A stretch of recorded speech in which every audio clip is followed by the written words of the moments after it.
Hello, you've tuned to this week's episode of Next Steps Forward, and I'm your host, Chris Meek. As always, it's an honor to have you with us. Next Steps Forward is committed to helping others achieve more than ever while experiencing greater personal empowerment and well-being. This year is the 25th observance of September 11 terrorist attacks. I encourage you to visit the 9/11 Legacy Foundation website at the911legacy.org. And to raise awareness about that important date in America's history, I'll be hosting a number of guests in the months ahead who lived through the attacks and/or have been motivated by the memories of that day and its aftermath to act in the service of others. My very special guest today is retired U.S. Air Force Lieutenant General Marc Sasseville. General Sasseville's name is forever linked to one of the most critical and harrowing moments in American history. On the morning of the 9/11 attacks, then Lieutenant Colonel Marc Sasseville was a fighter pilot with the 121st Fighter Squadron and the acting operations group commander of the 113 wing of the D.C. Air National Guard at Andrews Air Force Base, now Joint Base Andrews. In the years since, Marc Sasseville continued to serve our country until he retired in 2024 as the Vice Chief of the National Guard Bureau. His story is not just about that day, it's about a lifetime of service and commitment, the burden of split-second decisions, and the humanity that emerges in moments of crisis. Lieutenant General Marc Sasseville, welcome to Next Steps Forward. Good to see you again, Dr. Meek. Thank you for having me on the show. No, it's great to see you, sir. And as my wife always says, I cannot save a life or write a prescription, so I'm not a doctor. It's just Chris. So she helps put me in my place, and I'm sure you can appreciate that. Absolutely. Happens every day to me, too. The joys of having the gold band around your hand, right? That's right. So you've got 3 stars. I'm sure she's got 4 then, right? Absolutely. That was part of the deal. So it's so tempting to begin on the morning of 9/11 with you in the seat of a fighter jet because it's such a compelling chapter of your life in our country's history. But your connection with the Air Force goes back even before your service to the days when your dad was in the Air Force. Tell us about his career and what it was like for you to grow up in a military family. My dad started at West Point. So young boy from Lewiston, Maine. So he started the whole Sasseville lineage comes from Canada, right, into Quebec, and then they immigrated in the 1880s. I don't want to go that far back, but that's the context. He goes to school starts at West Point, doesn't finish there, ends up at St. Mike's in Vermont. And about that time, the Air Force is all the rage, right? So he decides that he's going to go into the Air Force. Long story short, he goes to Vietnam, gets out, and after he does his tour in Vietnam, joins the reserves.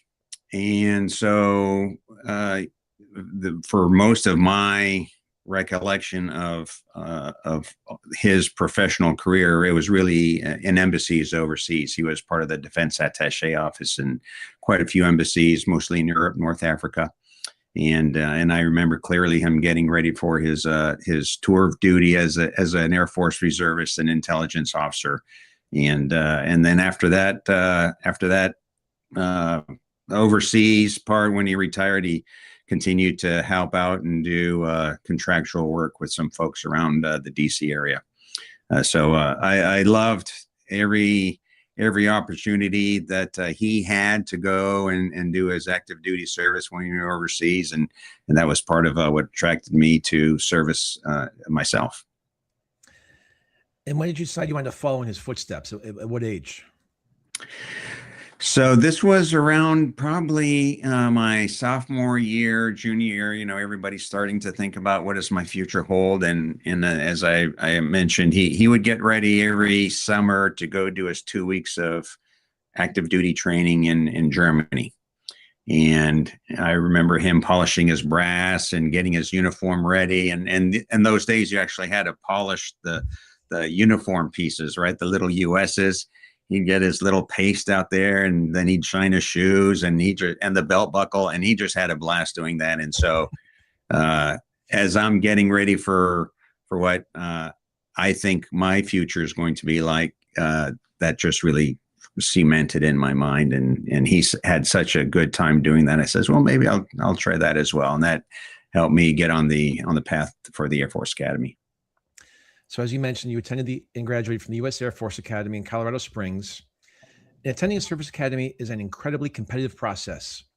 Who nominated you, and would you describe the moment you learned that you'd received the appointment to the academy, and were you surprised or not?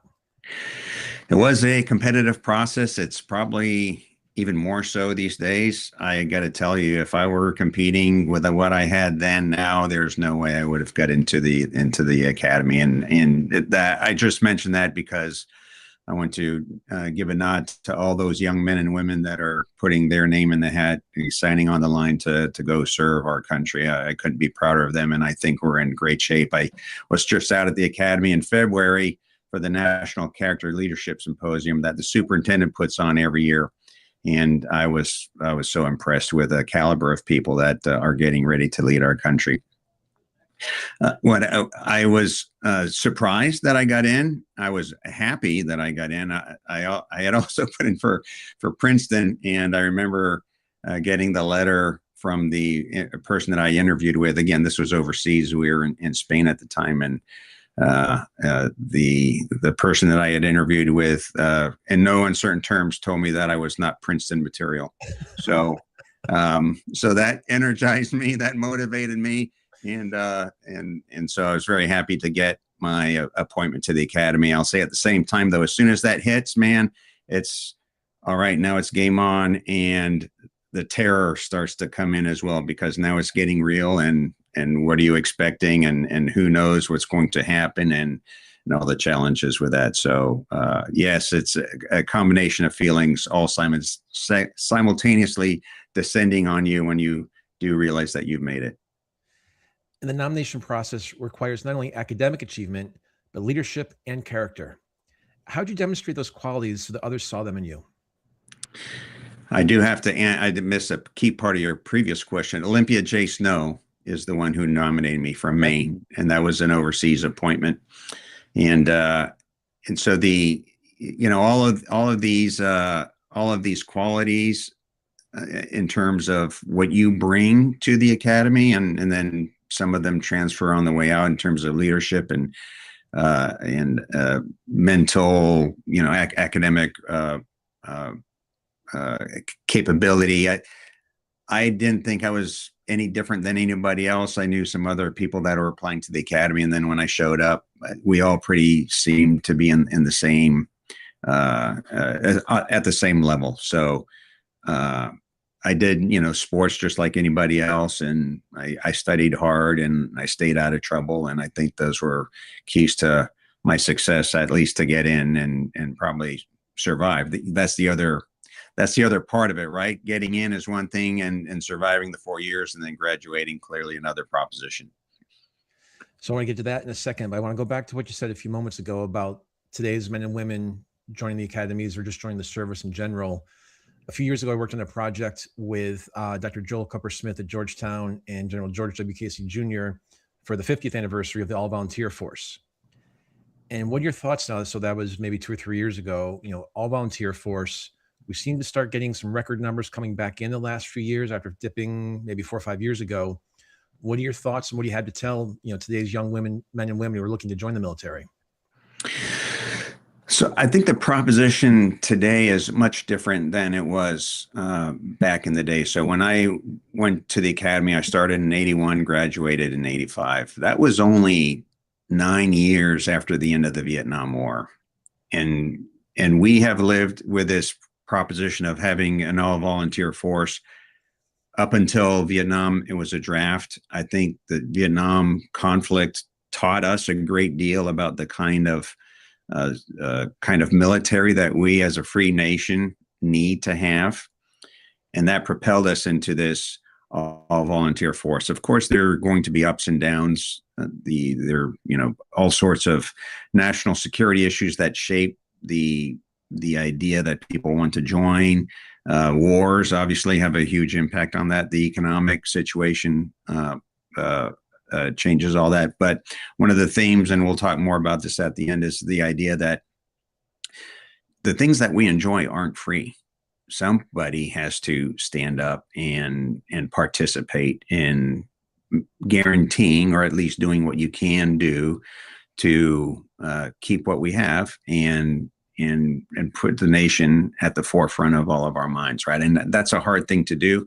So I think that today's generation is much more informed than we were back then, right? The information flows quite differently.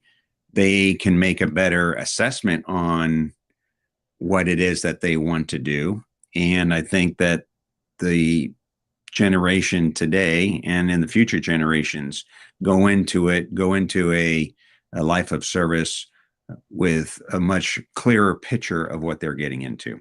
And I think that's tremendous value to the all volunteer force. You'd have people go in and it's not for me. I don't like it. Well, that wastes time and money and is frustrating for everybody, including the young man or woman who isn't really sure what they want to do. So if you think you want to serve, I think a life of service is a great way to go. Yeah, I had the honor about 6 years, well, actually now about 8 years ago, unfortunately, of going through a leadership program at the George Bush Library in Dallas. It was a veteran leadership program. I was one of 3 civilians to go through it. And the 30 veterans there, almost all of them joined because of 9/11. They were in that age group of 9/11, and that made them enlist or go to the academies and things like that. I had the honor last fall of serving on a panel with you in Washington and speaking to young cadets at the academies now. Most, if not all of them, weren't even born yet when 9/11 happened. Yet the dozen or so cadets that came up to me after our panel all said that they joined because of 9/11. So that speaks volume to your point about the character. So thank you for sharing that. Back to your part about surviving at the academy, I thought that was an interesting statement you made. What aspects of the Air Force Academy life tested you the most? Was it academically, physically, mentally, or emotionally? And then how did you overcome those hurdles? The academics were challenging, but not so much that it wasn't doable, right? I mean, there were a lot of hours of studying and that's kind of, you go through high school and you kind of understand the drill, right? Physical, that was also very similar. I did sports, baseball, basketball in school. And again, this was overseas, so it's not like baseball or basketball in today's environment. And a lot of the high stakes high school sports that we experience here in the U.S. today. I was terrible at both, by the way, but I had a lot of fun. It was really the mental stress that there's no substitute for that. There's no preparation for the mental stress that a military academy puts on you. And then by extension, the emotional stress. So we didn't have email back in the day. You couldn't even call overseas. I remember sending my parents telegrams, telling them where I'd been. My dad faithfully wrote to me every 2 or 3 days, a letter from home sitting in my mailbox there at the academy. So that was the world that we lived in. And those were the most challenging environments, the mental stress and the emotional challenge. I think the best way to get through that is to realize that you're not alone. Everybody that goes into a stressful environment, unless they've been there before, and you typically know who those are. So in that system, that would be the prior enlisted folks that had already been through a boot camp, for example. They had already been through an amount of military training. They hadn't been through 4 years of it, but they had been through some iteration of what it's like to be stressed and to start to be reshaped as a part of a much bigger team, right? And so you're thinking about yourself differently. You're thinking about your team differently. They've already gone through that. Understanding that everybody's in the same boat, and having a network, having a system, having your classmates with you to support you when things aren't going well, having some emotional support. Especially at the academies, the community gets together. They have families that will host cadets, and they'll host multiple cadets. And everybody does it. West Point, Annapolis, the Air Force Academy, same thing, right? And so that is a tremendous safety valve, a pressure release to be able to go and be with a real family on a weekend and eat some home cooked meals and just decompress. And I was fortunate enough for my family. We had known in Morocco on one of our assignments overseas before. And so the family had the Cliff Jensen and Elena, they had retired in Colorado Springs, and their kids were the same age as us. And so it was just like going, it was really family at that point, and very helpful. But without that system, it's very, very tough. And at the academy, you train for responsibility, sacrifice, and leadership under pressure. But no one could truly imagine a day like 9/11. How much did your academy experience shape how you responded when that moment came? That's a good question. The academy teaches you a wide variety of things. Clearly, there are many purposes to going to a military academy, but one of the more salient ones I would say is it gives you confidence, right? It gives you a certain amount of confidence in your ability to understand through all the core that you take, through the philosophy classes that you take, through the physics, through the law. I mean, it is a very well-rounded education by design. And again, all the academies do this. And so that well-rounded core and into your major and your minor, if you have one, really set you up mentally and academically. The physical strenuous activity that you do, the training and the sports, that also helps. So you come out of the academy with a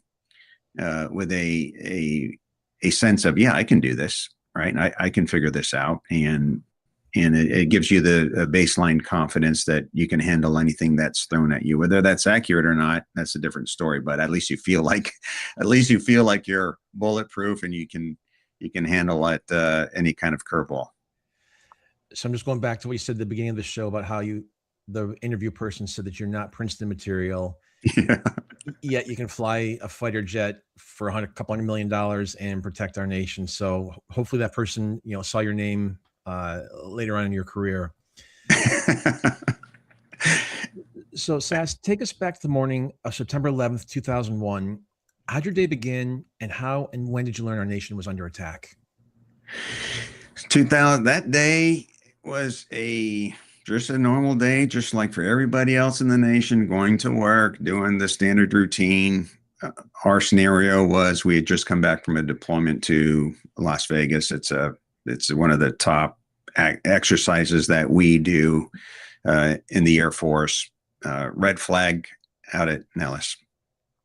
Simulate the first 10 combat sorties of any engagement, and they figured out that if you do that and you survive the first 10, you're good to go. So that was a very strenuous exercise. When we came back, everybody takes a break. Our part-timers go and they go back to their employers, and so it was really just a skeleton crew there that day. Not just for the pilots, but the maintainers, everybody, right? All the part-timers across the wing are going back and checking in with their employers. And so we're doing our standard, daily or weekly meetings, trying to figure out what the next week is going to entail. First airplane hits. Dave Callahan comes in and says, "Hey, this is you guys got to check this out." And to answer your question, when do we realize that we're under attack? I think basically when everybody in the country did, when the second airplane hit.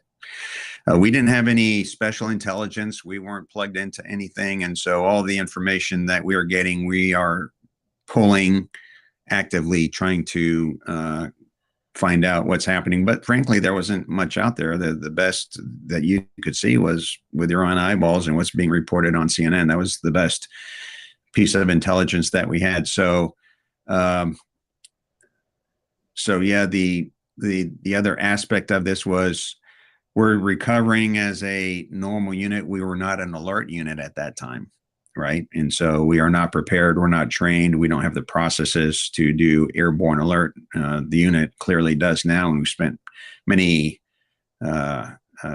hours and a lot of money and a lot of time getting up to that level where it is now the premier alert unit probably in the country. Well, definitely in the country, because we do the most work there. I say we, it's my tribe, right? So I claim that a little bit, but yeah, we are at the top of the game, and we have to be. Even though warriors train for such moments, as you mentioned, what was the atmosphere like at Andrews Air Force Base as information started coming in? Was it shock, disbelief, a sense of confusion? And then does everyone's training kick in and you go right to combat mode, or was there a combination of things? It was a combination of those, and you're really, it's bewildering. That scenario is bewildering, and this is again one of the takeaways. Maybe we'll talk about that a little bit later on. But it's really how do you handle all of the information, the scenario that you get thrown in to when you have no idea that this is coming. This is like a black swan event, right? It's just out of the blue. What is happening here? So as soon as the White House said, hey, the JOC, the Joint Operations Center at the White House, asks if we can get anything airborne, that was really the pivot into getting airborne. And I knew as we're starting to move towards the jets and thinking about moving towards the jets that we don't have weapons, right? I mentioned we were not an alert unit, so the weapons aren't assembled. They're certainly not near the airplanes, and they're definitely not loaded on the airplanes. So I knew that getting in the air was going to be a risky proposition. Add that to the fact that we really just don't understand what's happening. And what's going through my mind is we've got to put up some kind of defense, right? We've got to take some kind of action. And sitting here and watching the world go by, when we have assets, when we have something on the ground that we can do something with, is obviously not the right answer if we're under attack by an enemy, as a yet defined enemy. Since then, the country has seen 20 years of Afghanistan, in Iraq, right? And even recently, Absolute Resolve, Epic Fury, all these conflicts. I hesitate to call them wars because I think that we get confused over what war is, right? And even now, there's the lexicon is still a challenge for us. But people are getting hurt. We're in conflict. Most of the time, there's a spin up.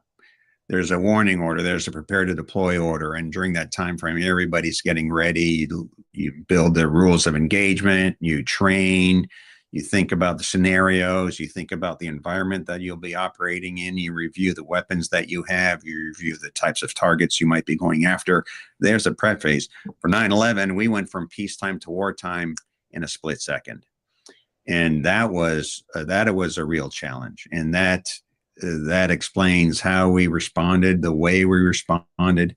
And I think we're very, very lucky that we didn't inadvertently make things worse for us, for ourselves, for the entire country. And that's testament to the professionalism that we had 25 years ago and still carry today, that this is a very well-trained military and well-disciplined military overall. I want to go back to the statement you said a few moments ago about when the White House was the Joint Operations Command? Joint Operations Center. You said that they called and asked you if you can get anything in the air. And I want you talked to me about this a few months ago, because in my notes here, I said you were ordered to scramble, but that's not exactly what happened. Yeah. So it's a fine point that the lawyers would probably debate but it's demonstrative of how our system is set up. So the 121st Fire Squadron 113th Wing DC National Guard is a guard unit, and it only falls under federal control when it's activated, just like all guard units do. When they're not actively under the command and control of a combatant commander, they are under the command and control of the governor. So since we hadn't been activated, they didn't have the authority to order us to scramble. And even if they did have the authority, we didn't know what that would mean. What would that entail, right? How do I scramble? Do I wait for my weapons? Are you sending me codes? Are you sending me targets? What's the rules of engagement, right? So that infrastructure, that system was not existent for us at the time because we weren't part of it. So the question was, can you get something in the air? I think clearly the people in the White House understood the construct, understood that telling us to do something was not the right answer, and the proper thing was to ask. And that's part of the Guard's response. Always ready, always there. The Guard will always respond in the appropriate manner when the nation is under stress, and that's what we did. And clearly that was the right answer, and we did what we could at the time. I appreciate that clarity. And I just wanted to highlight that because you said the phrase to me, you were asked, not tasked. Right. And so I appreciate you. I didn't think about with the lawyers involved in things like that, but yeah, that's the fine line, as you mentioned. So I appreciate you walking us through that. So you mentioned you knew when we were under attack, like the rest of us. You realized that the planes were unarmed, weapons were anywhere near the jets. You had your F-16 and the other one piloted by then Lieutenant Heather Penney. You came up with a plan of attack that was not only radical, but it must have been an agonizing choice. What did you decide to do if you had to take down United Flight 93? And as a senior officer, did you come up with that plan? And then did you and Lieutenant Penney discuss it and agree on it? I threw a lot at you there. Sorry. No, we did. It's kind of funny in the aftermath. I never really she and I never talked about this until years later about discussing our plan of attack. So as things are unfolding and we are moving fast and we know that we need to get going, the whole procedure to go from where you're standing in the squadron to get into the airplane, there's a whole flow, right? You've got to do your mission planning, and then you go down to life support and you put on your gear. The mission planning takes a while. The briefing takes a while. You put on your gear and then you go out. Normally that's like a 2-hour process, maybe 2.5, 3 hours. We truncated that down basically to 5 minutes. We ran down to life support, threw on our stuff, and ran out to the airplane. No mission planning. And so my brain is going 1,000 miles an hour. I'm trying to think as I'm putting my gear on. And we did do a 5-minute brief, and that was, I do want to acknowledge the teammates there, beyond Lucky and myself, Dan Kane, Raisin Kane, now the chairman of the Joint Chiefs, and Brandon Rasmussen, call sign Igor. That was the 4-ship that we all went into a briefing room, talked for a few minutes, emerged with Lucky and I. The plan was Lucky and I would take off, and then Dan and then Igor would wait for the missiles to be built, delivered, and loaded, and then they would relieve us. We did have missiles on the base. They were just unassembled in a different area, and you got to drive slowly, right? So we didn't have time. So I wanted to get airborne. As soon as we did, we ran down to life support. And so in life support, I'm thinking, how do we actually, life support is where you put on the G suit and the harness and grab our helmet. And I'm thinking, okay, how are we actually going to do this? So in my mind, in my visualization, we would both be in the air, close proximity. That's how we fly. And if we did come across an airliner, we would both be on the airliner, and we would have to take it out. And so I said, I'll take the cockpit and you take the tail. And she says, okay, right? And so we keep running out to the airplane. And to her credit, she didn't come up and go, so, okay, wait a minute. What do you mean take the tail, right? There was no big conversation about what that meant. And I didn't need to give her any more specificity on what her mission was at that point. So to answer your question, yes, that was my game plan, and I gave her the order, and we did not really have time to discuss it. That was the kind of stressful environment, the kind of timeline that we were dealing with. And she clearly knew the gravity of the situation. And for our listeners who might think that no missiles were on the jets, but there may have been some other ammunition on there, can you define what take out the tail and take out the cockpit means? So the airplane has a cannon. We call it a cannon. It's a Gatling gun, and it has 20 millimeter size bullets. There are 2 types of bullets. The combat bullets have fuses in them. They explode when they hit something. The training rounds, which is what we had because we hadn't loaded up combat bullets yet, are just pieces of metal, and that would go through anything that hits without exploding. So not very effective if you're trying to take out any kind of a target in a combat scenario. So if we're lucky, we would be able to use the 20 millimeter bullets and hit something of value on the target on the airplane.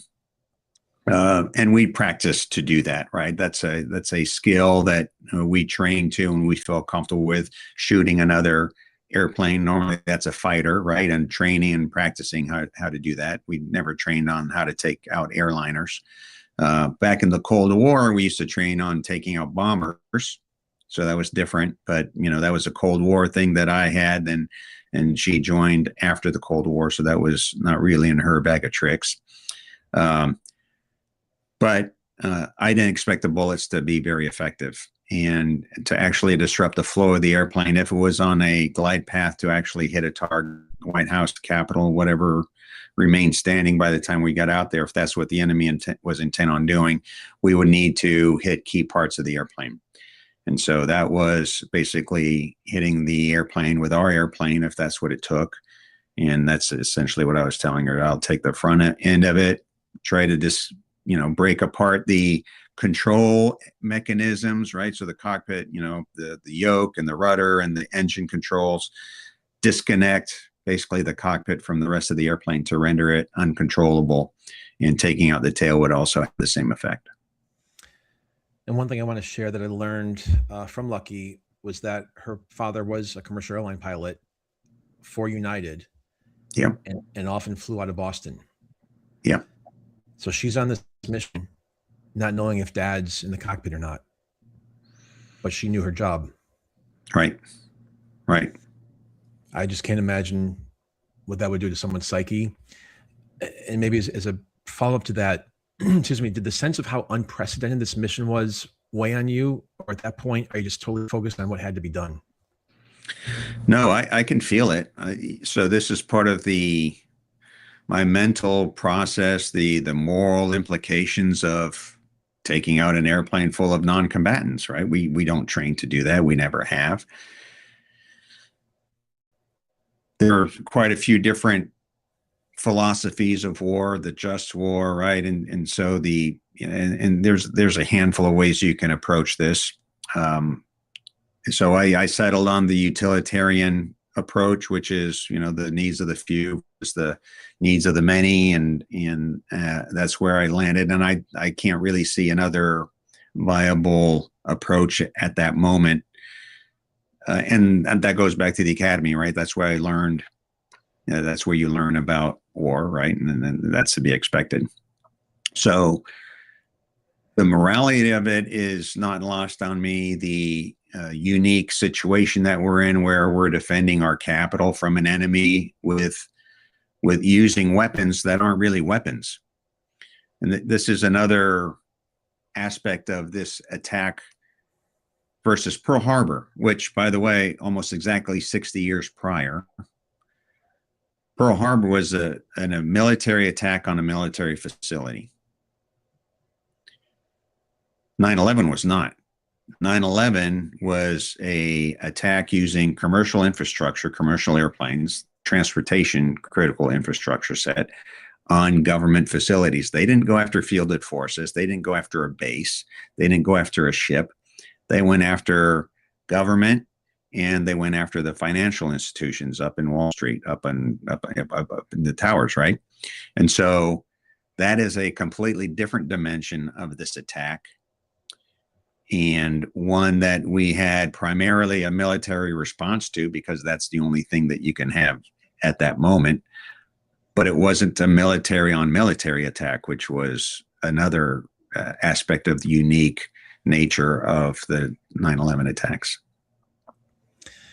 How did you receive word that United Flight 93 had already gone down? And what was your immediate reaction when you heard that news?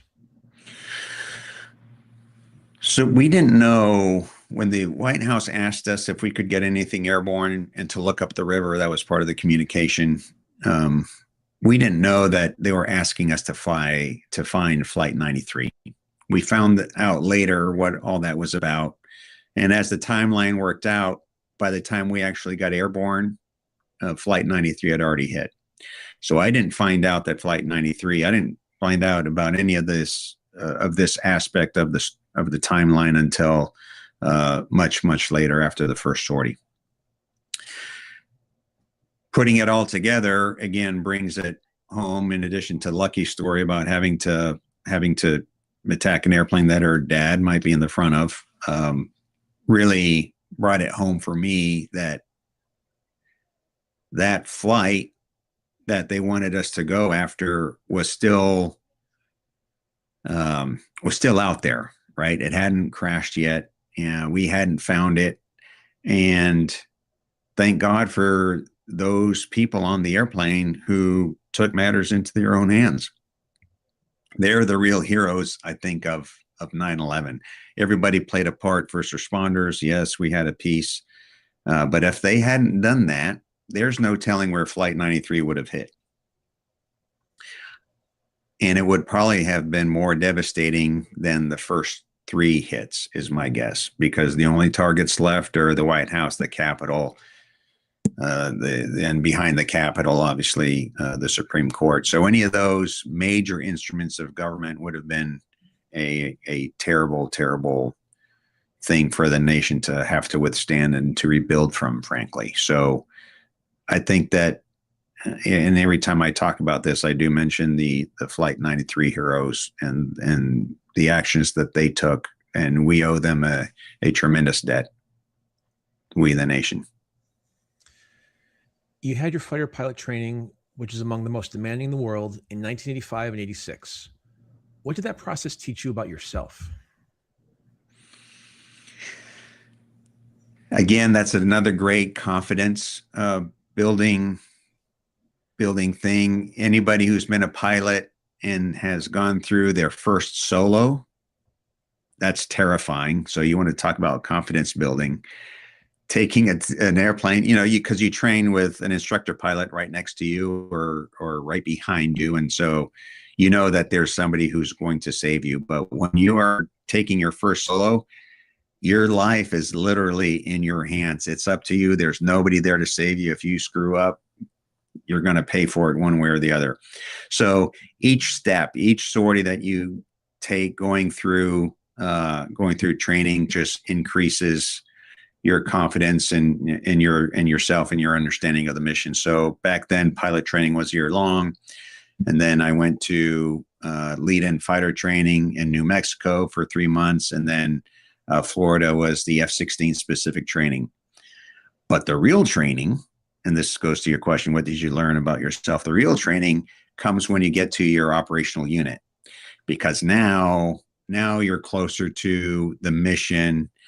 You're in the environment with the people that you will go to combat with.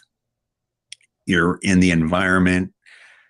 You're all assuming the same risk. You all depend on each other. And so that transition from the training pipeline to the combat unit is a very interesting dynamic, that switch, right? Because those are your squadron mates that are going to protect you when they're checking your six, and you're going to check their six, and you have to have that trust. So by the time I get to my first unit in 1987, my head's kind of big, right? I'm a fighter pilot. I'm young. I'm bulletproof. And I'll never forget Captain Lou Jordan. I was a scheduler, and there are jobs that lieutenants can do in the squadron. There are some that are better than others, and I didn't want to be a scheduler, but it was actually turned out to be a great one because you get to see what's happening inside the entire squadron. So I'm doing my thing, and I'll never forget Captain Lou Jordan, rest his soul, died in an aircraft accident. And not too long after that Torrejon assignment, says, "Sasseville, you're not nearly as smart as you think you are.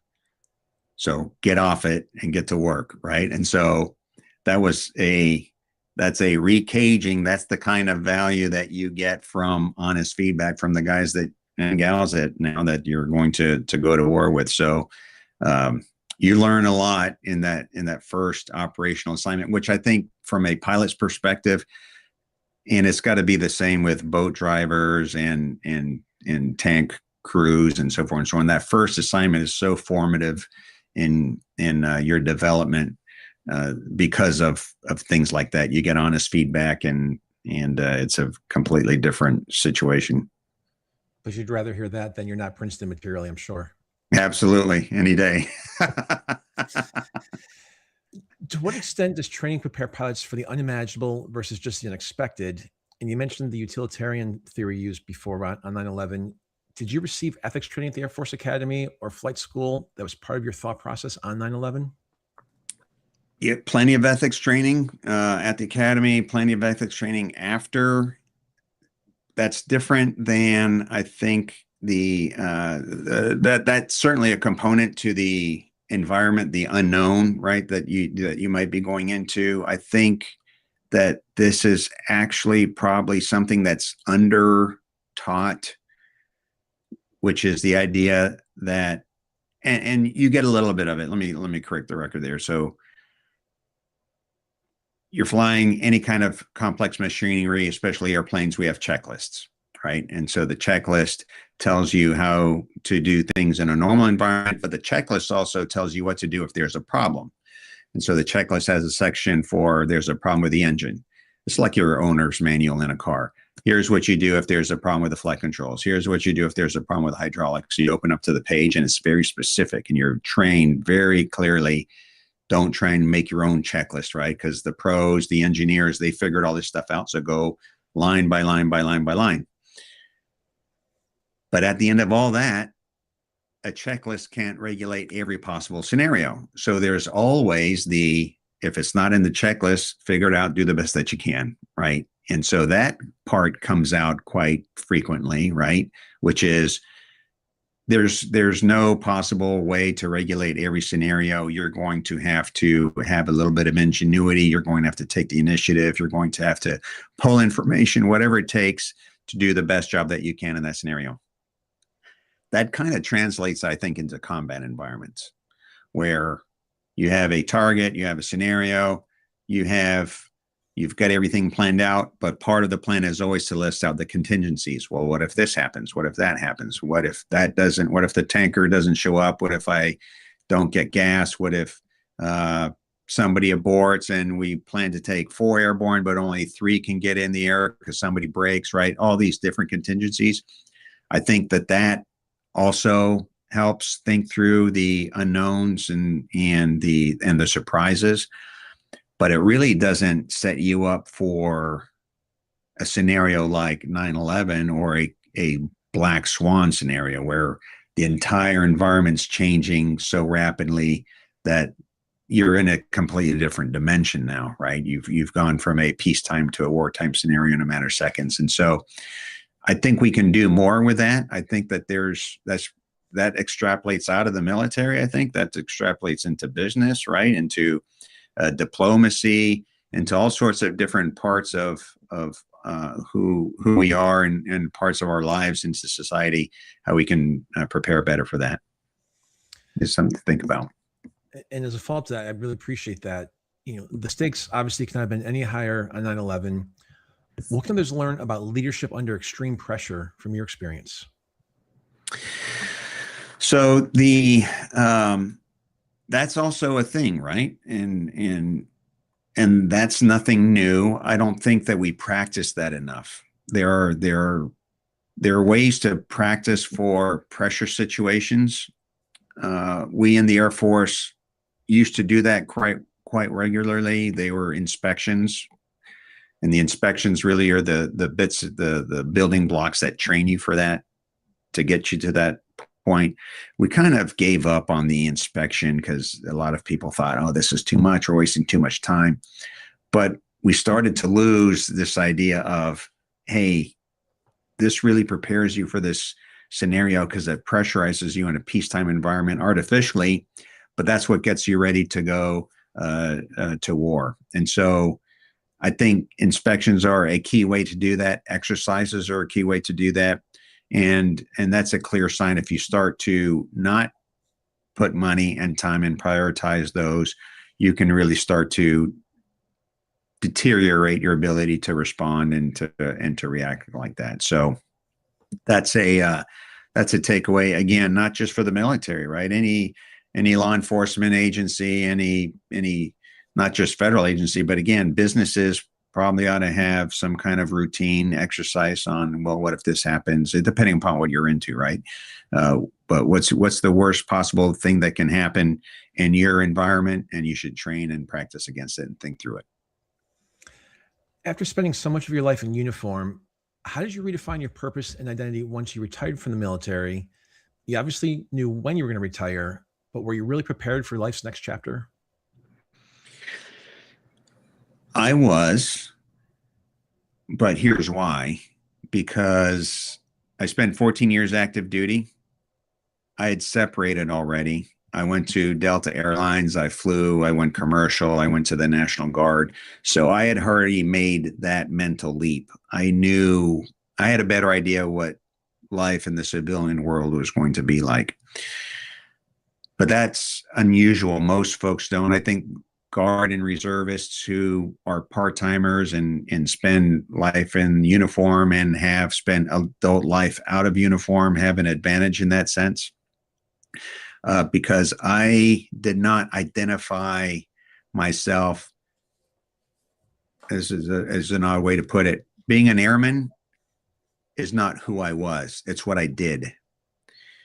And I think that can be a problem. If you start to identify and you become your work, you can have a real problem when it's time to move on to the next chapter. So I knew I was going to retire, and I thought through it ahead of time. But at the same time, I'd been in so long, I'd seen so many variations of people who had a tough time with it, either from a separation or a discharge or a botched retirement, essentially. So I kind of knew what was happening. So I felt a little bit more prepared, but that's not the norm. A lot of people have a tough time at retirement because so many things are changing all at once. And the mission, your purpose in life, is a big part of that. And figuring out what that needs to look like can be very difficult. And you mentioned a few minutes ago about leadership abilities and styles in the military, and then also in the professional and business world. Do the principles of leadership translate universally, regardless of the profession, or is the military approach to leadership just so structured that it doesn't translate? I think some of it does. I think there's some things that translate very well. And if I had to break it down, I kind of would point towards the what translates. You need a plan. You need to communicate. You need to think ahead. You need to practice. You need to motivate people. As a leader, you need to find gaps and seams and go after those. And all those leadership things are the same. I think the how you do it is very different. You can't bark orders at people. And, even in the military, sometimes people don't like getting barked at either, right? So that's a technique, right? But the challenge really is when you're in the military, everybody's has gone through at some point some kind of formational training where you're focused, you have a uniform, everybody understands, you speak the same language. You might not have come from the same background, but you have a common reference point now, right? You've got the service values, you've got the same training, you've got the same perspective, and then shared mission. And sometimes in the civilian world, that commonality isn't there. So you have to be on your toes, and you have to engage differently. And so I think the what is very similar, how to lead, the basics of it, but the finer points on the how are quite different. My next question might be the most important question I've asked in 5.5 years of doing this show. So no pressure on this. Okay. All right. How can Americans best serve our country, even if they never wear a military uniform? So I'm glad you asked that, because I think we as a country, a couple things. First of all, you didn't ask this, but this idea of war, right? And wartime service and so forth and so on. We have a challenge with the lexicon because we haven't been to war in I don't know how long. When was the last time Congress declared war? Mm-hmm. Right? We just don't do it, but we are in kinetic engagements a lot, right? This is the military has been used by every administration to various extents, but it's always in play. But it's not war. It's conflict. It's kinetic engagement, right? And so I think we need to repackage that and rethink how we address the service that our folks do. But because of that, people start to think that service can only be done when you're in uniform. And really, the military is a very, very small part of national service. It's a very small subset. It gets a lot of attention, but service, there are more people serving the country not in uniform than in uniform. I call it service. If you're in government, if you're in public service, if you're in any of the federal entities, right, and federal departments, right, as a civilian, either as a GS employee or as an SES, you are serving your nation. And so I would really like for us to think through, especially in this time, in this era that we live in, where things are complicated and information is happening so fast, information is so polluted, you don't know what it is, you don't know, what's happening. The nature of nation states isn't changing. It's still a very dangerous world. The people that want to do us harm are still there, right? All these things, I would really encourage everybody to find a way to serve. And you don't need to make it a career. You don't need to do it for certainly not 39 years. You don't need to do it for 20. You don't need to do it for 10. But if everybody did a little bit of service, just one little assignment inside of a government, it doesn't even have to be a federal government. It could be a state government or local government. But give some of your life back to ensuring and taking responsibility for what we have as a nation. If everybody did that, I think we'd be in a much better position right now. I think our society would be more coherent. I think that a lot of things would look quite differently. Our education system would be better. I think our drug problem, which seems like it's on the mend now, it would be better. I think our critical infrastructure would be more secure than we are right now. We've got tremendous vulnerabilities across the board. So we've got to change the conversation about service can only be done in uniform. Service can be done out of uniform. My two children, one's in the Department of Commerce, one's in the Department of State, neither in uniform. They're both serving, and they're doing great work for the country, and they'll continue to do that. Do they spend their entire lives there? Probably not. I wouldn't recommend that necessarily. But I think that that's an important thing for us to consider. And I appreciate you asking the question. Well, no surprise, but you nailed it. Okay, good. Woo. We'll make sure Princeton gets a copy of this too. Sass, we've got about 60 to 90 seconds left. What are your closing, messages here in terms of leadership, and maybe even more importantly, the lessons, hope future generations will learn and carry forward from 9/11? So we've already really talked about both of them, I guess, in the course of this, but I'll summarize and repackage a little bit. For a long time after 9/11, I was upset. I thought that, we have screwed this up.